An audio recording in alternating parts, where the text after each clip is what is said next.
Tech news 3 ಕನ್ನಡಗೆ ನಿಮ್ಮೆಲ್ಲರಿಗೂ ಸ್ವಾಗತ. ಮೊದಲನೇದಾಗಿ ಆಂಡ್ರಾಯ್ಡ್ ಒಂದು ಹೊಸ ಟ್ವೀಟ್ ಮಾಡಿದ್ದಾರೆ ಕ್ವಿಕ್ ಶೇರ್ನ ಬಗ್ಗೆ. ನಾವು ನಾರ್ಮಲ್ ಆಗಿ ಐಫೋನ್ ಇಂದ ಫೈಲ್ಸ್ ಮತ್ತೆ ಫೋಟೋಸ್ ನ ಟ್ರಾನ್ಸ್ಫರ್ ಮಾಡ್ಬೇಕಂದ್ರೆ ತುಂಬಾನೇ ತಲೆನೋವು ಆಗುತ್ತೆ. ಬಟ್ ಈ feature cross device sharing option ಇಂದ ಏರ್ಡ್ರಾಪ್ ಸಪೋರ್ಟ್ ಇರುವ iOS ಮತ್ತೆ ಮ್ಯಾಕ್ಬುಕ್ ಡಿವೈಸಸ್ ಜೊತೆಗೆ ಫೈಲ್ಸ್ ನ ಈಸಿಯಾಗಿ ಶೇರ್ ಮಾಡಬಹುದು. ಈ ಫೀಚರ್ ಬರೀ ಪಿಕ್ಸೆಲ್ 10 ಸೀರೀಸ್ ಗೆ ಮಾತ್ರ ಸಪೋರ್ಟ್ ಇದೆ. ಫ್ಯೂಚರ್ ಅಲ್ಲಿ ಕ್ವಿಕ್ ಶೇರ್ ಸಪೋರ್ಟ್ ಇರುವ ಎಲ್ಲ ಆಂಡ್ರಾಯ್ಡ್ ಡಿವೈಸಸ್ ರೋಲ್ ಔಟ್ ಮಾಡುತ್ತೆ. ಮುಂದಿನ ನ್ಯೂಸ್ ಬಂದು ಸ್ಯಾಮ್ಸಂಗ್ ಗ್ಯಾಲಕ್ಸಿ ಬಡ್ಸ್ 4 ಪ್ರೋನ ಡಿಸೈನ್ ಆಚೆ ಬಂದಿದೆ. ಇದನ್ನ ನೋಡೋಕ್ಕೆ ಸೇಮ್ ಆಪಲ್ ಏರ್ಪೋರ್ಟ್ಸ್ ಪ್ರೋ ತರಾನೇ ಕಾಣಿಸ್ತಾ ಇದೆ. ಇದ್ರ ಜೊತೆ ಒಂದು ಹೊಸ ಫೀಚರ್ ಬಿಡ್ತಾ ಇದ್ದಾರೆ. ಕೇಸ್ನ ಹಿಂದೆ ಒಂದು ಬಟನ್ ಕಾಣಿಸ್ತಾ ಇದೆ. ಈ ಬಟನ್ ನ ಕ್ಲಿಕ್ ಮಾಡಿದ್ರೆ ಫೋನ್ ರಿಂಗ್ ಆಗುತ್ತೆ ಮತ್ತೆ ಫೋನ್ ನ ಲೊಕೇಟ್ ಮಾಡೋಕ್ಕೆ ಈಸಿ ಆಗುತ್ತೆ. ಹಾಗೆ ಕೇಸ್ನ ಹಿಂದೆ ಒಂದು ಚಿಕ್ಕ ಸ್ಪೀಕರ್ ಕಾಣಿಸ್ತಾ ಇದೆ. ಫೋನ್ ನ ಯೂಸ್ ಮಾಡಿ ನಾವು ಕೇಸ್ ಎಲ್ಲಿದೆ ಅಂತ ಹುಡುಕಕ್ಕೆ ಈಸಿ ಆಗುತ್ತೆ.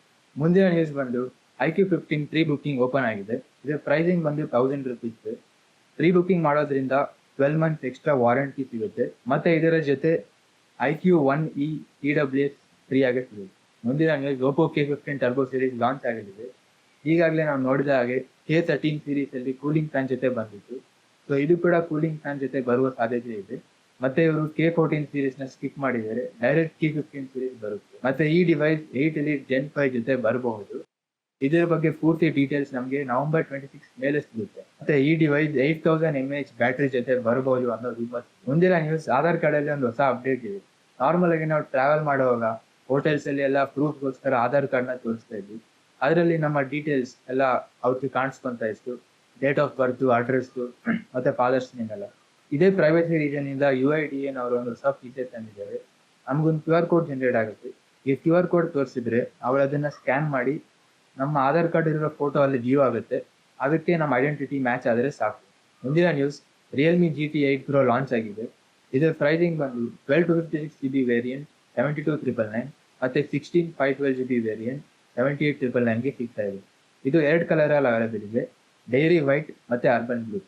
ಇದರ ಜೊತೆ ಸದ್ಯಕ್ಕೆ 5000 ರೂಪೀಸ್ ಬ್ಯಾಂಕ್ ಆಫರ್ ನಡೀತಾ ಇದೆ. ಮತ್ತೆ ಲಾವಾ ಅಗ್ನಿ 4 ಲಾಂಚ್ ಆಗಿದೆ. ಇದರ ಒರಿಜಿನಲ್ ಪ್ರೈಸ್ ಬಂದು 24,999, 2000 ರೂಪೀಸ್ ಡಿಸ್ಕೌಂಟ್ ಜೊತೆ 22,999 ಗೆ ಸಿಗ್ತಾ ಇದೆ. ಮುಂದಿನ ನ್ಯೂಸ್ ಬಂದು ಟಿಮ್ ಕುಕ್ ಅವರಿಗೆ next year apple event last apple event ಆಗಿರ್ಬೋದು. ಯಾಕೆಂದ್ರೆ ಅವರು ರಿಟೈರ್ ಆಗಲಿದ್ದಾರೆ. ಸೊ ಅವರ ಪ್ಲೇಸ್ ಅಲ್ಲಿ ಜಾನ್ ಟರ್ನಸ್ ಅನ್ನೋರು ರೀಪ್ಲೇಸ್ ಆಗುವ ಸಾಧ್ಯತೆ ಇದೆ.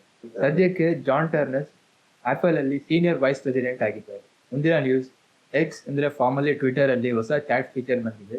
ಇದು ಸದ್ಯಕ್ಕೆ ಬೆಟಾ ಟೆಸ್ಟಿಂಗ್ ವರ್ಜನ್ ಅಲ್ಲಿ ಇದೆ. ಈ ಚಾಟ್ ಅಲ್ಲಿ end to end encryption, audio video calling ಮತ್ತೆ ಹಲವಾರು ಪ್ರೈವಸಿ ಫೀಚರ್ಗಳು ಕಾಣಿಸುತ್ತೆ. ಇದು ಸದ್ಯಕ್ಕೆ iOS ಮತ್ತೆ ವೆಬ್ ಪ್ಲಾಟ್ಫಾರ್ಮ್ ಅಲ್ಲಿ ಅವೈಲೇಬಲ್ ಇದೆ. ಫ್ಯೂಚರ್ ಅಲ್ಲಿ ಆಂಡ್ರಾಯ್ಡ್ಗೆ ಕೂಡ ರೋಲ್ ಔಟ್ ಮಾಡ್ತಾರೆ. ಮುಂದಿನ ನ್ಯೂಸ್ ಬಂದು ಕ್ಲೌಡ್ಫ್ಲೇರ್ ಬಗ್ಗೆ. ಕ್ಲೌಡ್ಫ್ಲೇರ್ ಕಂಪನಿ ಬಗ್ಗೆ ನಿಮ್ಮೆಲ್ಲರಿಗೂ ಆಲ್ರೆಡಿ ಗೊತ್ತಿರ್ಬೋದು. ಗೊತ್ತಿಲ್ಲ ಅಂದ್ರೆ ಕ್ಲೌಡ್ಫ್ಲೇರ್ ಒಂದು ವೆಬ್ಸೈಟ್ ನ ಮಧ್ಯದಲ್ಲಿ ಬ್ರಿಡ್ಜ್ ತರ ಆಕ್ಟ್ ಮಾಡುತ್ತೆ. ಇದು ಔಟೇಜ್ ಫೇಸ್ ಮಾಡಿದೆ. ಇದರಿಂದಾಗಿ ಹಲವಾರು platforms like Discord, ChatGPT, Perplexity, Canva ಅಂತ ಹಲವಾರು ಪ್ಲಾಟ್ಫಾರ್ಮ್ಸ್ 1 ರಿಂದ 2 ಗಂಟೆವರೆಗೂ ಕೆಲಸನೇ ಮಾಡಿಲ್ಲ. ಸೊ ಇದಕ್ಕೆ ಅವ್ರು ಕೊಟ್ಟಿರೋ ರೀಸನ್ ಏನಂದ್ರೆ ಅವರ ಬಾಟ್ ಮ್ಯಾನೇಜ್ಮೆಂಟ್ ಸಿಸ್ಟಮ್ ಓವರ್ಲೋಡ್ ಆಗಿ ಔಟೇಜ್ ಆಗಿತ್ತು ಅಂತ ಹೇಳಿದ್ದಾರೆ. ಸದ್ಯಕ್ಕೆ ಎಲ್ಲ ವೆಬ್ಸೈಟ್ಗಳು ನಾರ್ಮಲ್ ಆಗಿ ವರ್ಕ್ ಆಗ್ತಿದೆ. ಸೊ ಇವತ್ತಿನ ಟೆಕ್ ನ್ಯೂಸ್ಗೆ ಇಷ್ಟೇ ಅಪ್ಡೇಟ್ಸ್. ಮುಂದಿನ ಟೆಕ್ ನ್ಯೂಸ್ ಅಲ್ಲಿ ಸಿಗೋಣ. ವಿಡಿಯೋ ಇಷ್ಟ ಆದ್ರೆ ಲೈಕ್ ಮಾಡಿ. ಮುಂದಿನ ಟೆಕ್ ನ್ಯೂಸ್ ಅಪ್ಡೇಟ್ಸ್ಗೋಸ್ಕರ ಸಬ್ಸ್ಕ್ರೈಬ್ ಮಾಡ್ಕೊಳ್ಳಿ. ಏನಾದರೂ ಡೌಟ್ಸ್ ಇದ್ರೆ ಕಮೆಂಟ್ಸ್ ಮಾಡಿ. ಮುಂದಿನ ವಿಡಿಯೋದಲ್ಲಿ ಸಿಗೋಣ. ಬಾಯ್.